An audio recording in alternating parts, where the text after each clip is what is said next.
नमस्कार प्यारे बच्चों, कैसे हो आप लोग। मुझे उम्मीद है आप बहुत अच्छे होंगे और पढ़ाई भी अच्छे से कर रहे होंगे, क्योंकि अभी पढ़ लेंगे तो अच्छा रहेगा और एग्ज़ाम में जो है अच्छे नंबर आएंगे। रिवीजन करने का बहुत टाइम मिलेगा।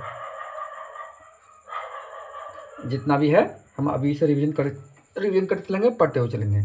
आज मैंने क्वाड्रेटिक इक्वेशन का पहला पार्ट बनाया था और आज हम इसका दूसरा पार्ट बनाएंगे, है ना। उसमें क्वाड्रेटिक इक्वेशन के जो लैंग्वेज वाले सवाल हैं, भाषा वाले सवाल हैं, वो करेंगे। ठीक है, तो ये पार्ट 2 है, देखते जाओ।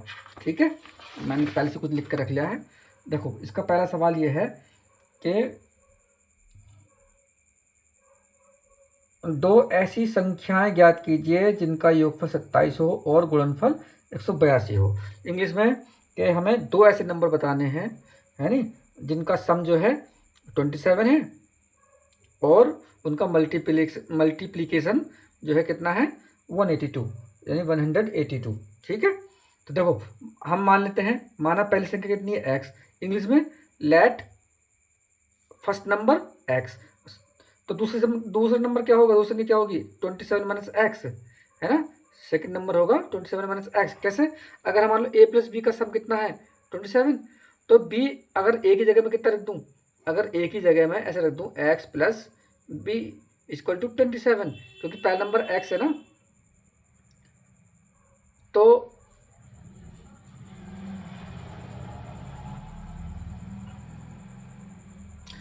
p नंबर कितना हो जाएगा, b नंबर हो जाएगा 27 माइनस एक्स। जैसा कि मैं तुमसे कहूँ, मैं आप लोगों से कहूँ कि दो नंबर का सम कितना है,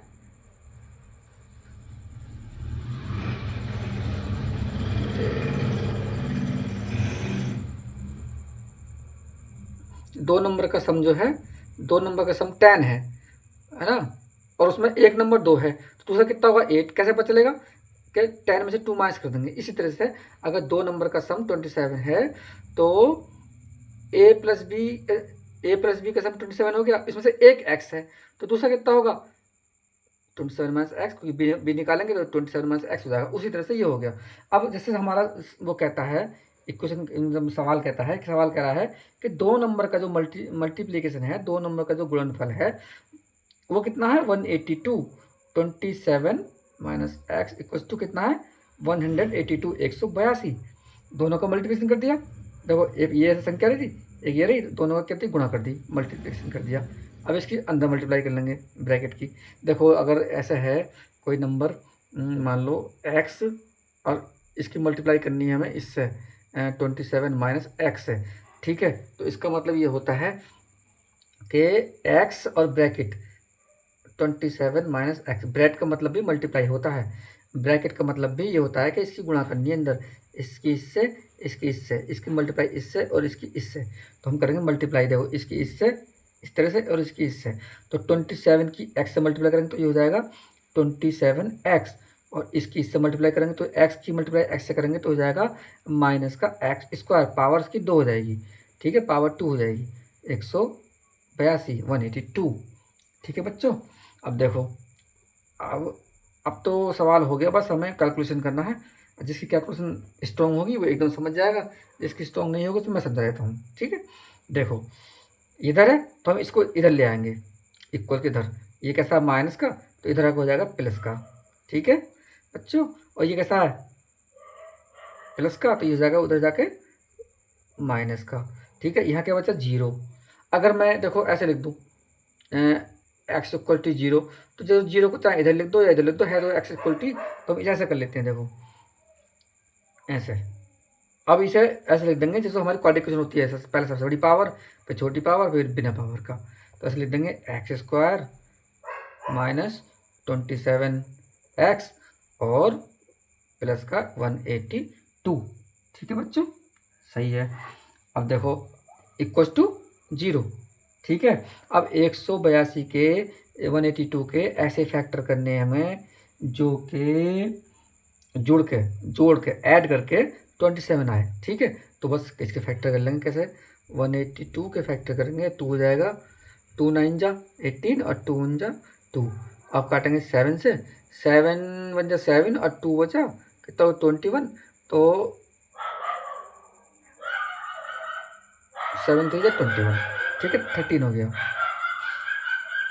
अरे यार, ये कुत्ते क्यों भौंक रहे हैं?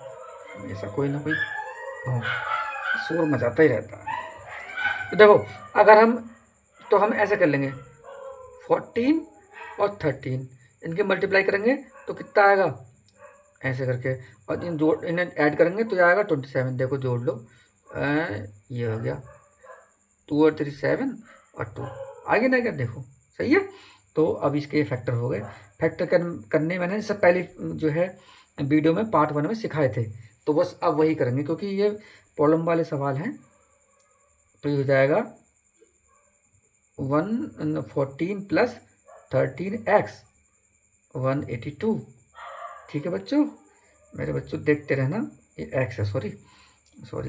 तो ये 14x हो गया और ये प्लस 13x, सॉरी सही तो कर रहा था मैं यार, 13। अब इसकी मल्टीप्लाई कर लेंगे, जाएगा एक्स स्क्वायर माइनस, ये जाएगा 14x, क्योंकि माइनस प्लस माइनस 14x, और ये प्लस का है ना बच्चों, ये प्लस का था, देखो ध्यान से देना, मेरी गलती हो गई मुझसे लिखने में, ये प्लस है, सॉरी।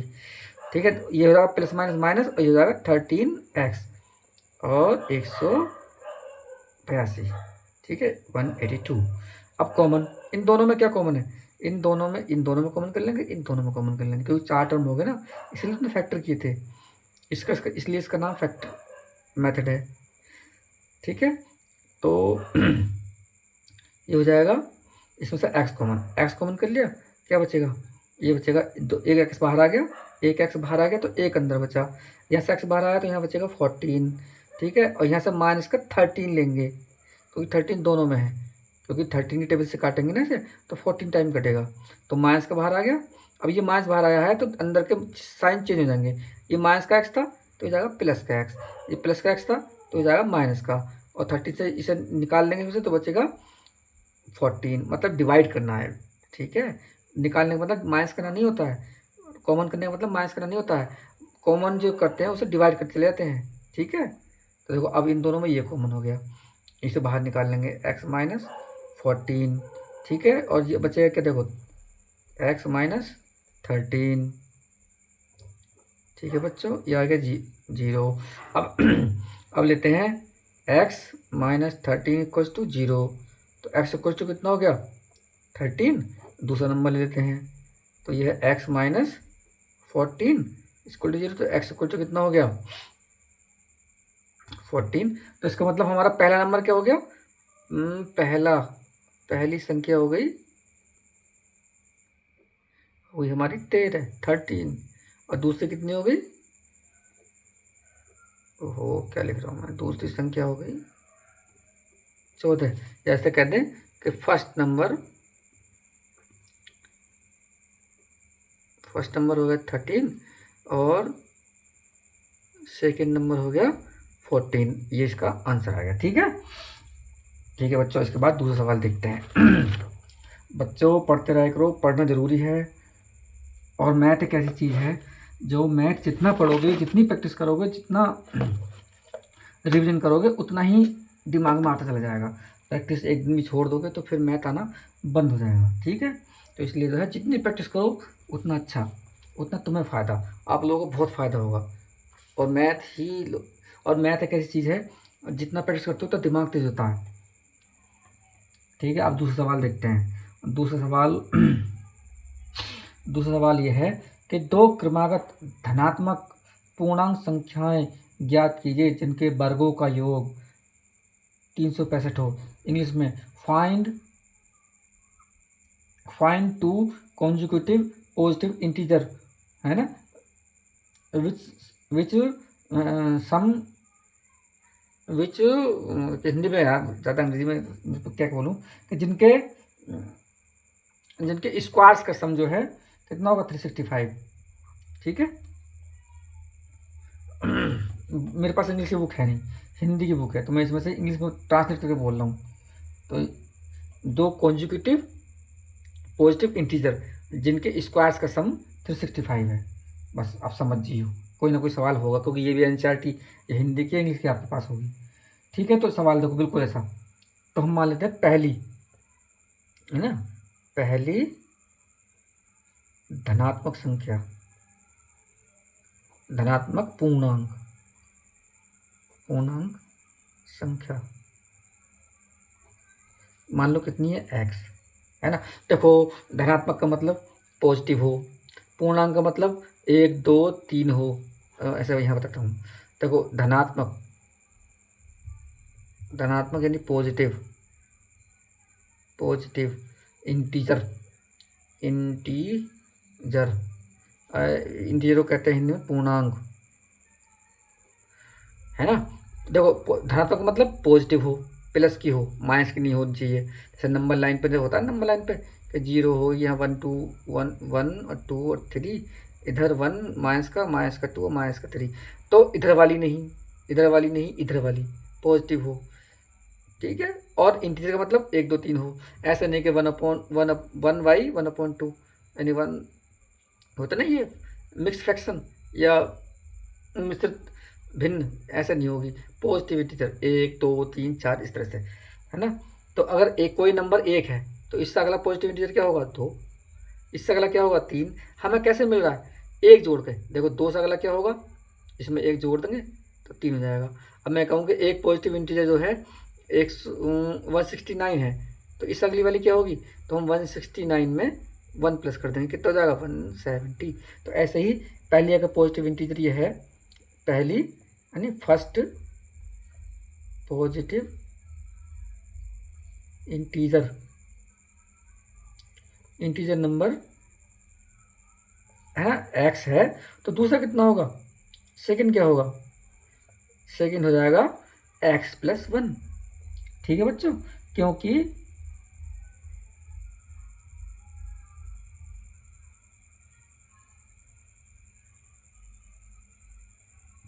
क्योंकि ये पॉजिटिव इंटीजर तो होती है, एक से अगली ये वाली हो जाएगी, ठीक है बच्चों, देखते रहो।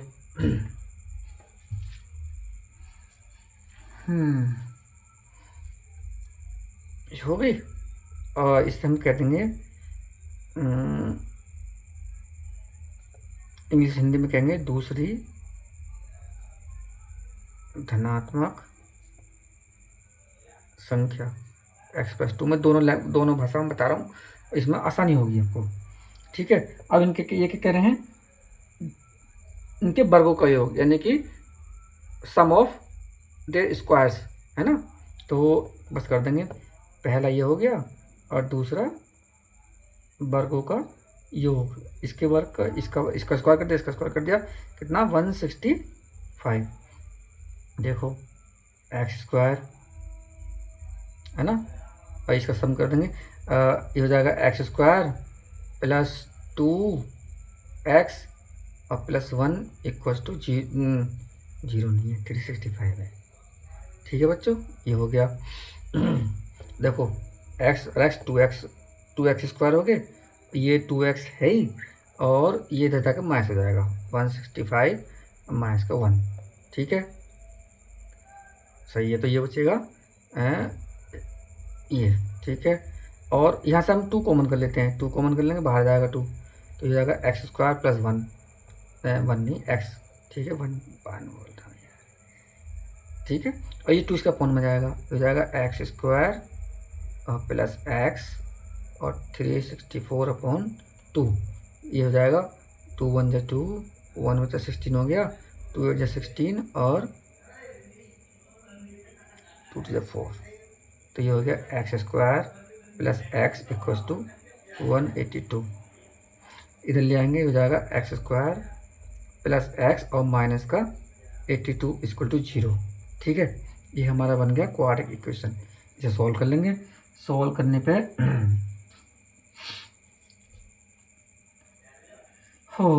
सॉल्व करने पे हो जाएगा ये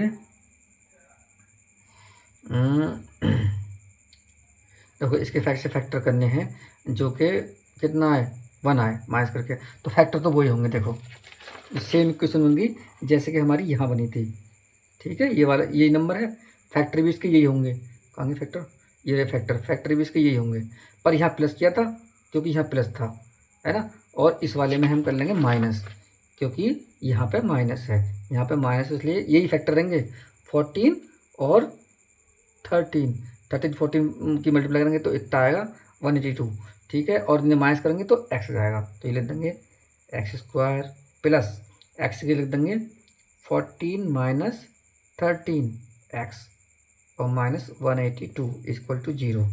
ठीक है बच्चों, इसकी मल्टीप्लाई कर लेंगे तो वही पुराना वाला मेथड है जैसे हम पहले करते आ रहे थे।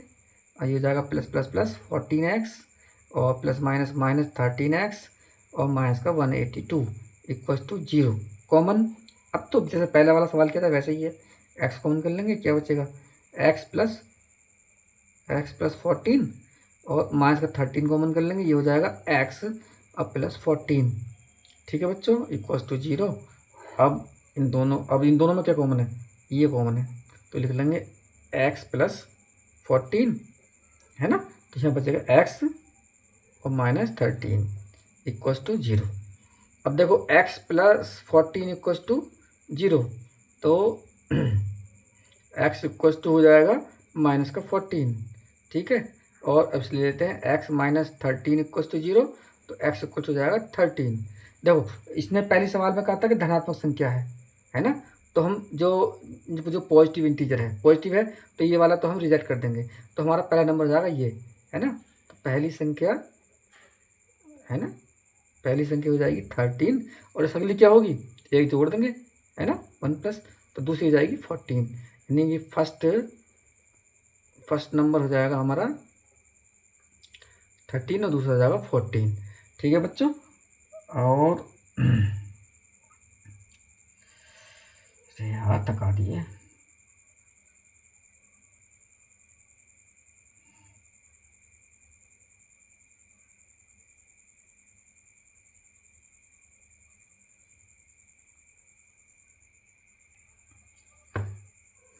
ठीक है बच्चों, तो ये सवाल हो गया। ये सवाल पता क्या था, ये तो है जो यूपी बोर्ड की बुक है उसमें ये दूसरा सवाल था। ठीक है, और ये वाला सवाल जो है, ये जो यूपी बोर्ड की बुक है उसमें ये तीसरा सवाल है। ठीक है, और अब हम करते हैं दूसरा, तीसरा हो गया, चौथा करते हैं। चौथा सवाल देखो, ये कहते हैं कि एक समकोण त्रिभुज की ऊंचाई इसके आधार से 7 कम है, यदि कर्ण 13 सेंटीमीटर हो तो अन्य दो भुजाएं ज्ञात कीजिए। देखो, और इंग्लिश में कहें तो इंग्लिश में एक राइट एंगल है और उसकी जो हाइट है उसके बेस से 7 कम है, यानी और उसका हाइपोटेन्यूज जो है कितना 13, तो उसके जो अदर साइड से वो बतानी है। देखो ऐसे, ये बन गया हमारा समकोण त्रिभुज। ठीक है, ABC, ये इसकी हाइट है ना, यानी कि ऊंचाई, और ये इसका बेस है यानी कि आधार। ठीक है बच्चों, अगर हम कौन सा क्या लें, ये इसके लिए बहुत आसान चीज़ बताऊंगा मैं, कि जो दे रखा है ना, जो हम मानना आसान हो, है ना, इसमें दे रखा है कि ऊंचाई जो है आधार से 7 कम है। अगर हम ऊंचाई को x ले लेंगे, है ना, तो आधार में 7 जोड़ना पड़ेगा, तो हम आधार को x ले लें। ठीक है, तो माना त्रिभुज का आधार, त्रिभुज का आधार कितना है x, let the base of triangle is x, तो इसका जो है इसका बेस कितना हो गया, x हो गया, तो इसका जो है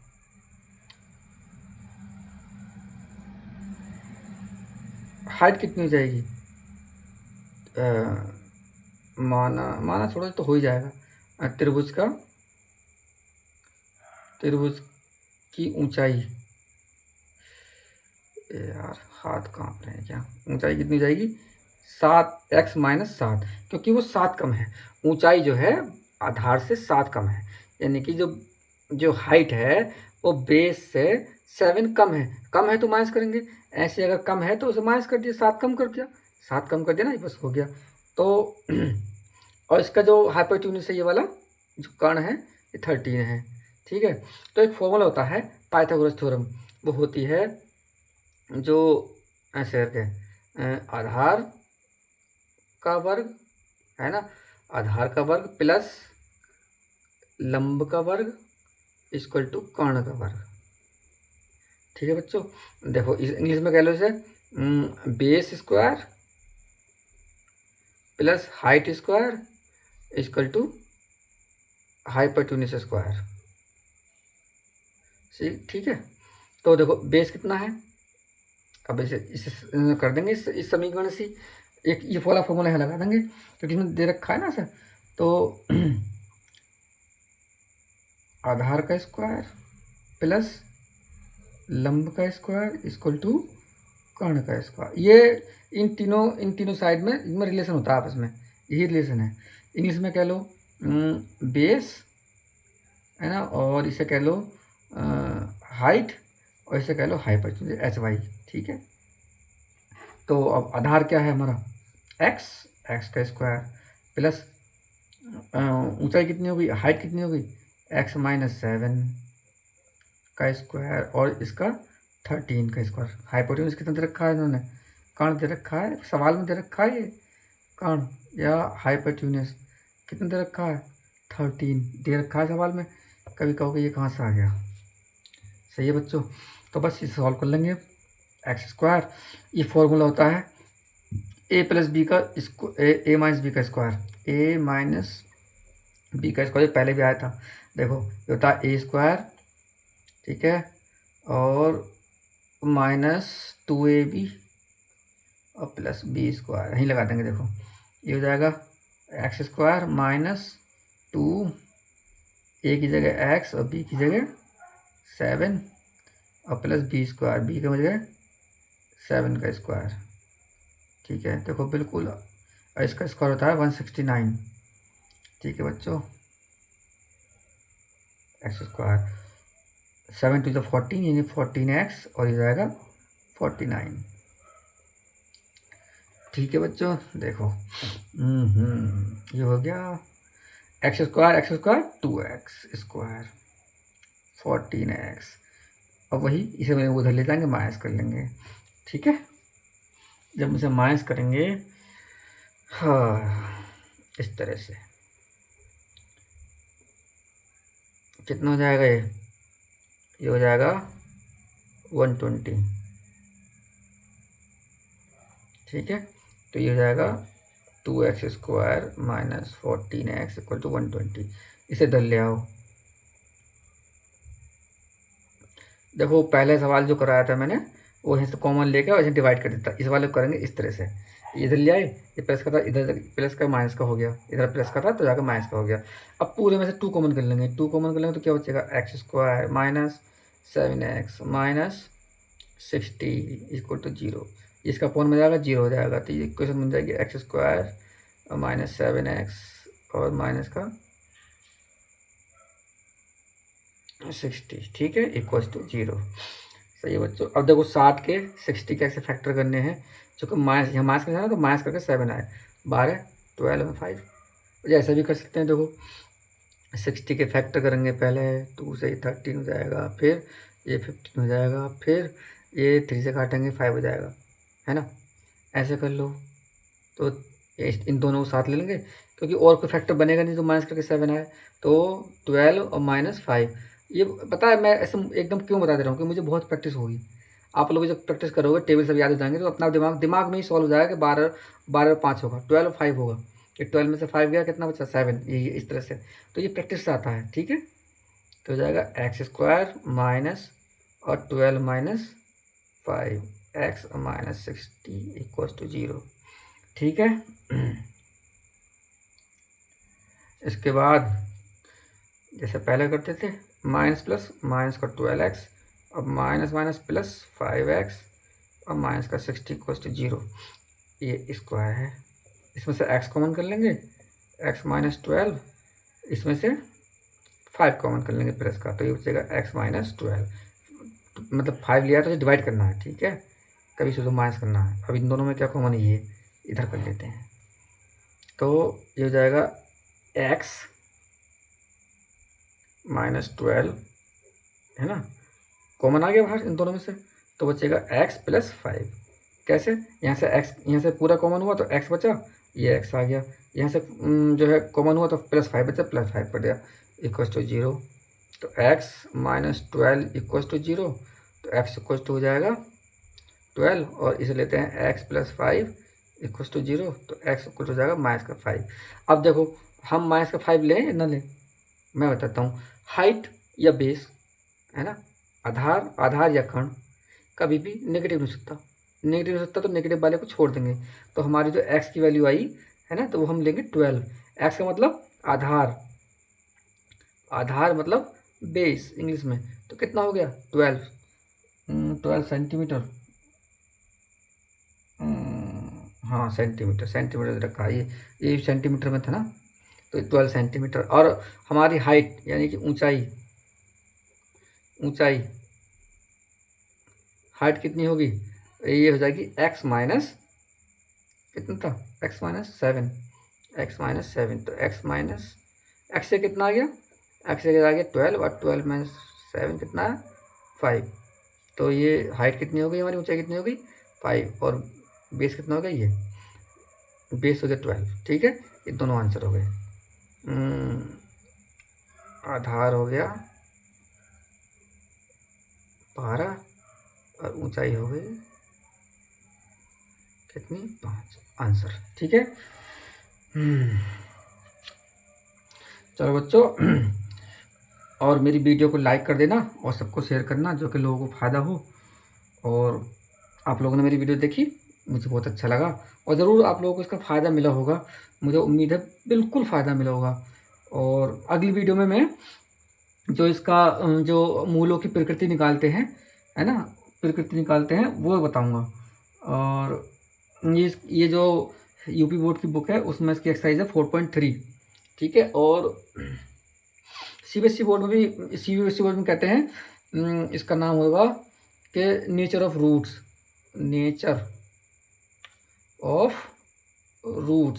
बहुत ही आसान तरीके से समझाऊंगा और जरूर पढ़ना। और हिंदी में कहते हैं मूलों की